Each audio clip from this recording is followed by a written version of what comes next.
Okay, hi. My name is Maddie. I come on YouTube and channel things sometimes, and today I wanted to speak a little bit. Before I talk, I wanted to say thank you so much to everyone who has left comments about how my videos have been helpful for you. To be honest, in some ways, I'm still downplaying the value of me speaking. I don't know if I'm here to speak in the way that I do, like if it's meant to be part of my path, but I enjoy it, and so I'm gonna keep showing up here for as long as I want to. And I want to say also that my relationship with myself has been weird lately, and I know that won't impact what I bring through because I'm surrendering like the small s self, the like little identity, the little me when I do that. But I wanted to say this to bring it to anyone else's awareness that sees this, that feels the same as me. Maybe you're watching this and you don't feel the same way as me, and that's fine too. Doesn't mean this video couldn't have meaning for you. But I wanted to talk about it a little bit. I know I talked about it in my previous video, but like I had another insight today that was helpful. I've been placing a lot of value in what I produce instead of the act of creation itself. And I've been looking at myself kind of as a product, an object, like something that like, but also like I don't have value unless I achieve. And this is something I didn't even know. Like I kind of knew I was holding on to it, but I didn't think it was bad, or I didn't think it could affect me negatively. I gave up a lot last year of things that were not truly for me, that were like hooks, so to speak, in my field that were pulling me away from who I really am. Specifically, school, graduate school. I got in. It was something I've been working toward for a really long time. I was extremely anxious about it for so long. I was so scared. Like, I was so scared I wouldn't get in anywhere.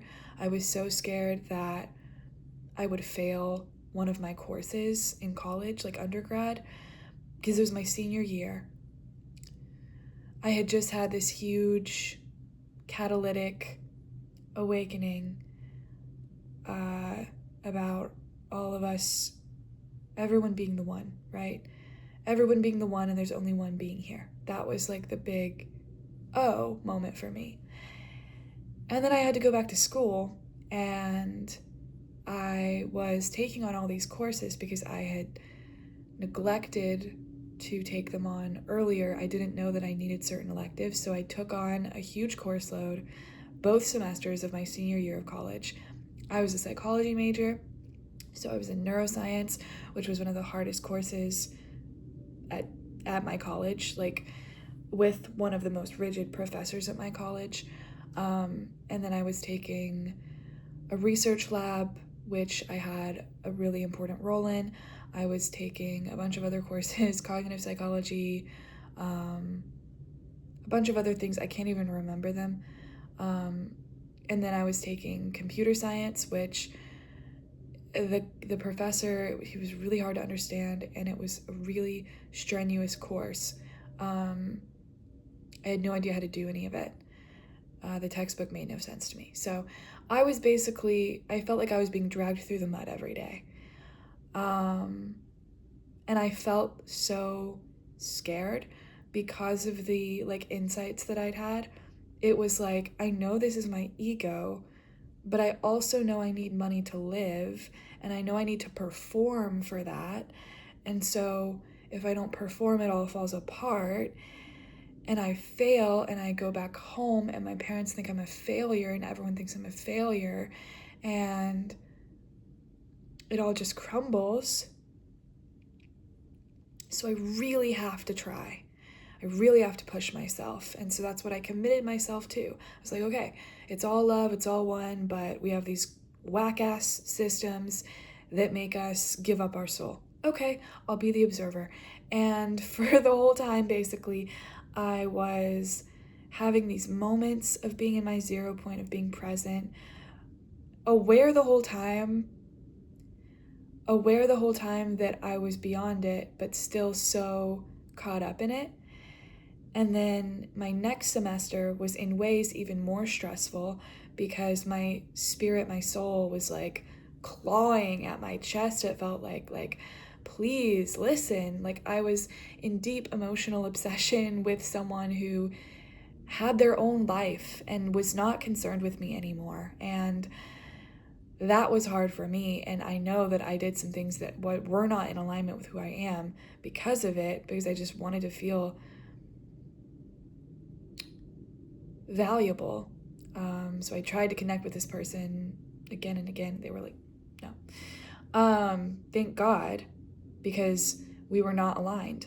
But anyway, and I also was taking more courses than I'd ever taken before. It was 18 credits. It was my last semester of senior year. We had an exit exam with all the previous coursework that I had forgotten. I don't retain facts or information. I retain imagery. I channel what's in my imagination. And so I don't hold on to stuff, especially if like my human's way of getting it all done was like putting a bunch of pressure on myself, cramming it all in. I could retain it really well for a short period of time, and then it went away as soon as the semester ended, every single year. And so all this information, it basically left my brain. I had to go back and study psychology textbooks, and I studied and studied and studied. I was going and getting coffee every day. I felt deeply alone, but at the same time, I kind of missed that era of my life because at least it felt like I had value. At least it felt like I was actually working towards something important. And now it feels like, what am I even doing? Who am I? What am I here to do? What am I here to create? What am I here to say? It feels really overwhelming. And also, I know that my purpose is just to enjoy my life, but it's like, how can I do that when everyone around me literally thinks that I'm just lazy? Like, how am I supposed? I'm not lazy, okay? I have a lot to create. I know that, and I want to. And that's why I'm here speaking to you. I don't know if I'm mirroring to you anything important, but basically, I had my entire identity for a very long time built around achievement and being there for other people. Achievement and who I was helping emotionally. Achievement and people pleasing and emotional caretaking for people. And this was because of my sensitivity. My sensitivity is also what I love to create from most. I love people. I want to tell stories that speak to people, that help them feel their emotions again. Because my entire life, the whole reason I was struggling so much to be who I was, to be authentic, was because I was so focused on how other people were feeling that I wasn't ever actually feeling what I was feeling.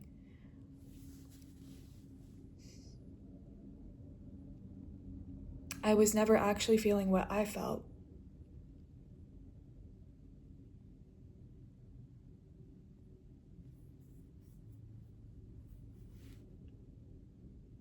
I was afraid of not being able to help other people if I felt what I felt. I was afraid of the loneliness. I was afraid of the isolation. I was afraid of not belonging, not meaning anything. That's still something I'm afraid of. Like, my brain is just partially just scared that I don't mean anything. Like, maybe I'm just not. But I know it's not true. Sometimes, though, it's like, it's just how I feel. Anyway, I know there's a message here for you if you're connecting to this, and it's because you're here to connect to you. You're here to connect to yourself. That's how You're going to receive everything you're here to receive. It's not achieving anything. It's receiving what's already here for you right now. In every moment, there's guidance for you. In every moment, there's ways that you can connect to yourself, even if you're just talking to a camera, even if you're just saying words to say words. You're here and you're present and you're listening to you, and that is what matters. Your intention in whatever you're doing is what is creating form. Your intention and your action, your will. When your will is aligned with your heart, you're always accelerating into the fuller embodiment of who you are. It is not about getting somewhere or being something that you're not already. It's not about building or constructing something within yourself. That's what you've already been doing. That's why you've had to tear down so much, because you've constructed so much that isn't true. And none of that is bad. It's all story on purpose, because your purpose is to have human experiences that raise your awareness, that bring you present, that allow you to see the light within you, so that then you can share it with other beings who need to see it reflected back. And the way that you mirror it is not through forcing or efforting, because that's not you. You don't need any effort to be here. You don't need any effort to breathe. You don't need any effort to create in the way that is easy for you. You just need to be present. And when you're present, you open up to what is always communicating through you, always in communion with you, always giving you what you need in ways you don't even understand yet. Even the thoughts that you have that aren't in alignment with what you want or who you are speaking to you. They're reminding you that you have a backlog of information, of programming, of conditioning you've absorbed over time, social conditioning, cultural conditioning, but none of it means anything. And the sooner you remember that it doesn't actually mean anything about you, and it's not something you actually have to listen to or get caught up in or worry about, the easier it's going to be for you to be in flow, because life will just be moving through you, not your thoughts. Your thoughts are not life. They are not tangible. They are not physical. They are not natural. They are created from the experiences you've had. And when you've had a great number of experiences that feel to your body negative, unsafe, your mind codes them as being unsafe, and then you try everything you can to avoid having those experiences again, because your human mind wants you to be happy and safe. But in constructing these walls, these barriers, you actually prevent life from opening you through pain. The pain you feel is not indicative that you're doing it wrong or that you are on the wrong path. It is indicative that you are not embodying who you really are. When you embody who you really are, you don't have to be dependent on things working out in a certain way outside of you. You can just allow everything to be as it is, and life itself starts to feel more magical and dreamlike, because you are so yourself in your natural state, which is peace, which is presence. You're not searching outside of yourself for validation that you are doing it right, because you know that you are not the doer. You are not the one creating anything. You are.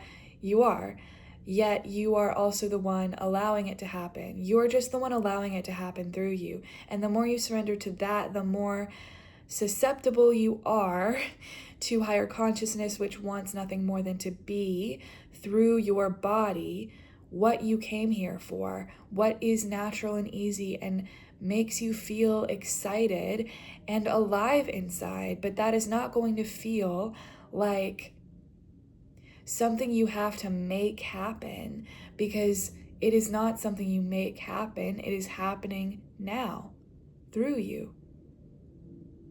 Do you understand? Every moment of your life, you're here. It's always been here. It's always been now. It's always been love that's been leading you, pushing you, moving you, changing you, rearranging your internal world, brightening certain parts of you inside, brightening your mind, reminding you of the goodness within that has always been there, that feels this message, that feels the frequency, the energy. Energy is the essence of all of this.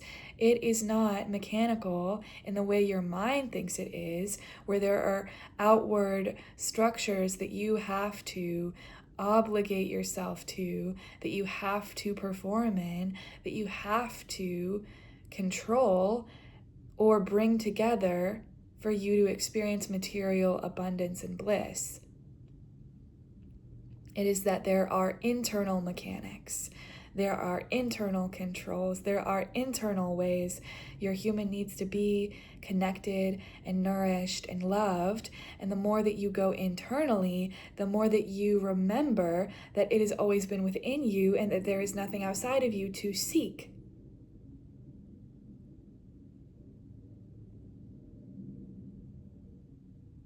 You are eternal. You are home. Now is home. There's nowhere to go. There's nothing to achieve. But you want to create for a reason. You want to create for a reason. You don't have to believe. You just have to choose. And create. As you want to, for you.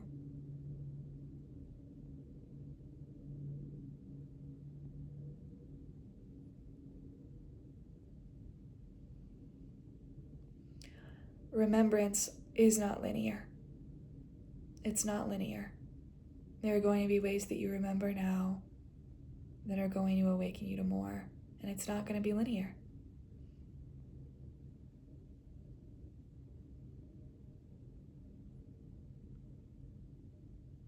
Okay, I was hearing that, and then I'm hearing the map is inside you.